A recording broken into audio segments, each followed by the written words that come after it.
So sometimes there's moments where it's worth the investment in making something that creates delight and joy, even if it's not ultimately serving a literal function. It's operating at a different level, which is to inspire.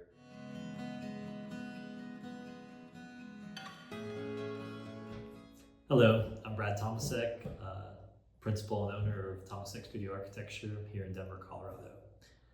Tomecek Studio has been around for 20 plus years. I think of our studio as a true design studio that really focuses on conceptual ideas and exploring materiality and understanding um, concepts that drive projects. Uh, I feel like this is important because when you create a roadmap for projects, you can always refer to that to understand whether it's big picture moves like massing or little details. Everything syncs up with the holistic guide that allows us to materialize a thoughtful project head to toe. What does it mean to think like an architect? Well, for us, it begins with the belief that the best design comes from truly understanding a place. Its context, history, and fabric are all real constraints that shape the project, but that's really only the first layer. Architecture is never just about solving a problem or making something beautiful. It's about discovery, the story of a site, and interpreting the story through the needs of the client, the task at hand, the realities of the site itself. We like to say task plus site plus client. And the process isn't linear, it's messy, it's iterative, and it looks a little different for every project. But that's what makes it meaningful. Thinking like an architect means navigating all these layers: context, constraints, visions, and possibility to shape the design process. This is the goal through Tomecek Studio Architecture's filter and guidance.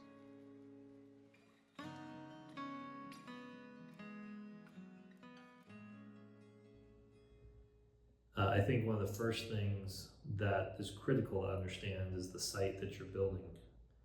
Whether it's an urban infill site, whether it's a rural mountain site, to sit on the land, to understand the sun, to understand the wind patterns, to understand the topography and slope is important. I've never seen a site that's identical to a previous site. I've never met a client that has the exact same needs as a previous client. So deeply believe in stitching those client needs and what the site has to offer, the opportunities together is our priority.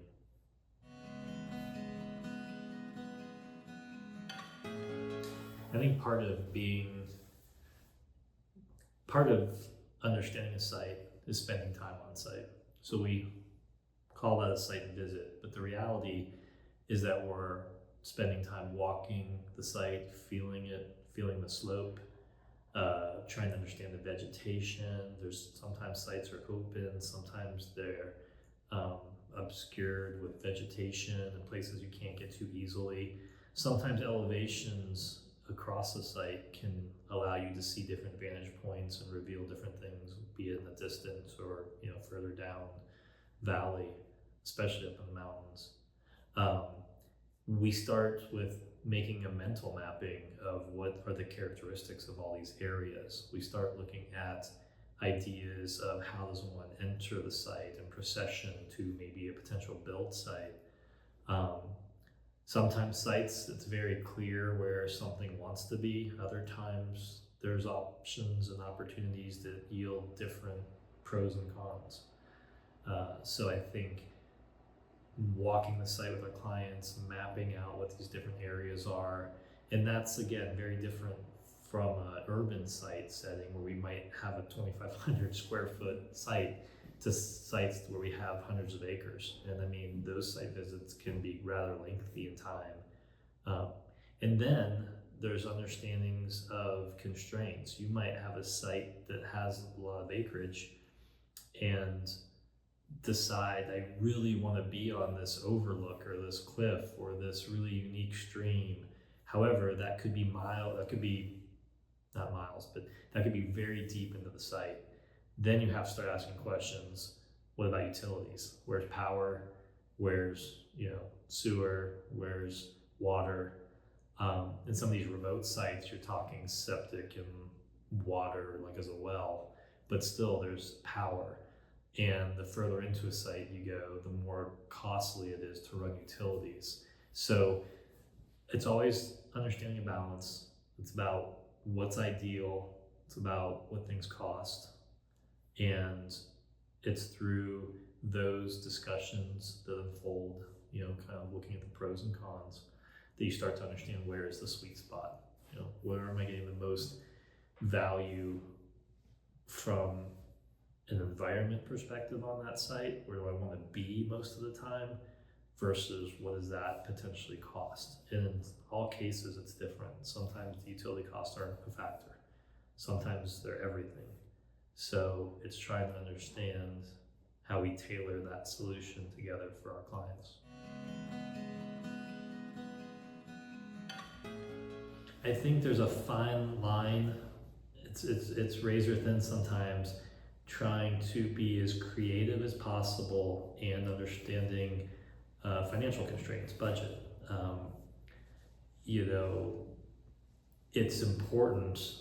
Projects don't get realized if there's not enough funds to pay for them. So as a practitioner, I like seeing things get built. As an educator, I like pushing the boundaries of how we make space and what kind of space we're making. So it's a constant dance back and forth about being as creative as we can be and pushing those limits and finding that conceptual basis and tying that back together with the reality of finances and budgetary constraints.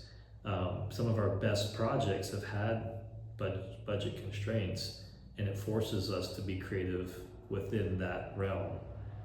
And there's joy to be found in that exercise. We've had other projects that, fortunately, budget's been less of a constraint, and that can be freeing. But I'm always quick to say that just because you might have a project with a really healthy budget, that doesn't necessarily immediately guarantee the best result. Sometimes when you have constraints, it really puts pressure to think through the most important elements and how to realize those. There might be a better result with more constraint. I think the process of birthing, the process of giving form to a project is really exciting. I feel like the function always has to be there. The function can't suffer at the mercy of form. That said, it's a constant back and forth. If you find the right relationships between spaces and needs, if you find how they should work and flow together, then that also informs what the form might be. But sometimes I start with just pure form, uninhibited, like what's the something feel like it wants to be, how big, the scale, different datum lines, registration, how you transition through a sequence of spaces. And then come back and try to understand how form lays onto that. And sometimes it's best to try it from both sides. What if it was just functional? What might that look like? If it was just form, what might that look like? And then when you start to get your brain around those two things, what does it end up being once those two start to fuse together? And they inform each other. So, for example, our own studio office was a very small footprint, but we had, given the mixed-use nature of the site, we had 45 feet, so it was very tall. So you start to try to understand what those, where do I enter those units? How do I need to approach? What are some of the site constraints? But you start to really question,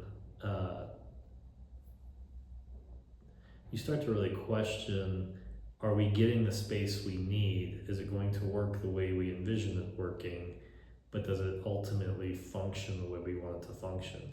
And then there's always the imagination of, oh, it's going to function this way, but then ultimately the reality of how does it function. I would say with our office, it was very clear. It was a very public lower level where people could gather. We had space for breathing room, elbow room, a space to showcase projects, to lay out different objects and have people come in kind of effortlessly. But it's intentional that the ascent upstairs is physically more private and looks like is intended to be more of an invitation to come up to a private space, although there's a two-story void in the middle. So by one hand, it's a private space physically and access wise, but you can simply lean over and have a direct connection down below to people. So there's always this kind of opportunity for cross-pollination up and down. Someone drops off a package or walks in the door from upstairs, you just lean over and you can say hello or have an exchange. So in a strange way, it's very connected and yet it's very separate at the same time. I think those dualities are really interesting when we start talking about form and function. And I think you only start to understand the nuance of things like that once you look at both sides and try to understand how they're informing each other. So it's a really natural process and evolved into what we have, which I feel in this particular instance works really well. But I don't know that out the gate you can just say, I want that. It's more about, exploring and learning and understanding what you have and then how it's working and whether you like it or not. Well, I would say diagramming is critical. And diagramming is really just a way to get your thoughts, your intuitions, your brain engaged with the problem at hand. So I think you could diagram anything. I don't think it has to be architecture. I don't think it has to be building. I think you could, I think many people, if they're laying out a software, they're diagramming the things you need and how things relate. And also, diagramming is just a visual way of understanding relationships and priorities. So I feel like some of our most successful projects have had just really clear diagrams. And again, that is the roadmap that starts to kind of link you back to like what's important about this particular site. I mean, you can talk about diagrams for circulation through a space. You can talk about diagrams for how the sun tracks across the project. And if you're thinking about the sun, then you're understanding where natural light comes in, where places might be a little bit darker because you want them to be, or super bright because you're doing work and you want those naturally illuminated. I would say one of the fun things in our office is that we tend not to turn on the lights because we get great natural light and it's almost preferred over the artificial light. Diagramming is also important when we talk about massing, and when we were looking at the block for our own studio office, there's a strong two-story brick massing that occurred over the century here in Denver that we wanted to respect and start to relate to. So again, it's how do you fit into your fabric? If that's a priority for us, it was. We want to be contextual. We didn't want to be standalone and be the alien, unique oddball on the block. So how can we be creative but also pay homage to the context? Diagramming, you can diagram almost anything. So even if it's a narrative about a project, I mean, how do you start to link together different ideas and thoughts? So I strongly suggest hand drawing. I strongly suggest sketching. I strongly suggest diagramming as a way to just gather your thoughts. I'm guessing like it's bullet points and an outline if you're a writer. It just kind of starts to collect maybe the important pieces. Some of those get magnified, some of those fall away, but it's really important as an exercise to get it all out on the table.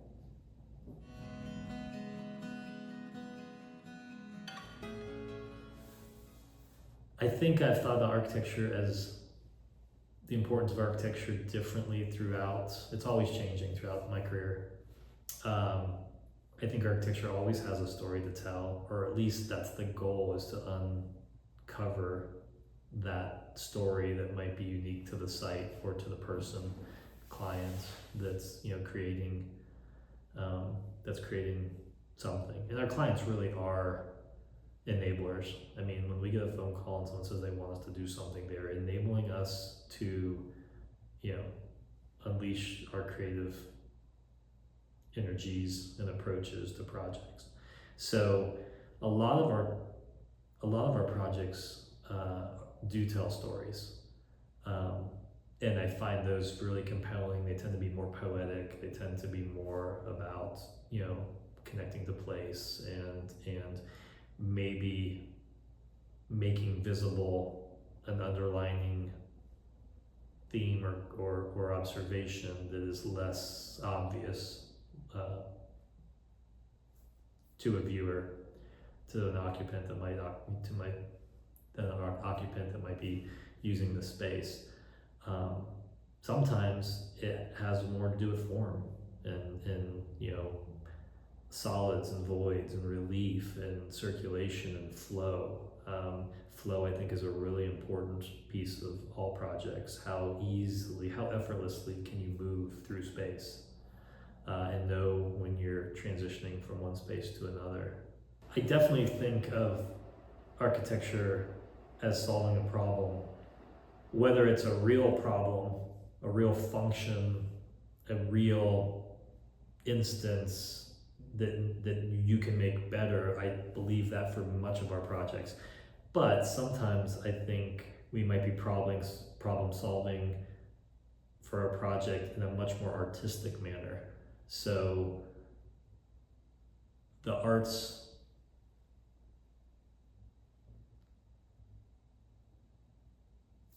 I guess I would say, well, I feel like there's always an underlining problem solving inherent with architecture. I do see some of the projects we make, the artistry of what we make, and that is also about delight and joy.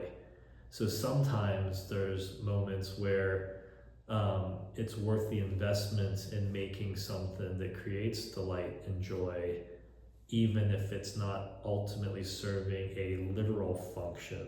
It's operating at a different level, which is to inspire,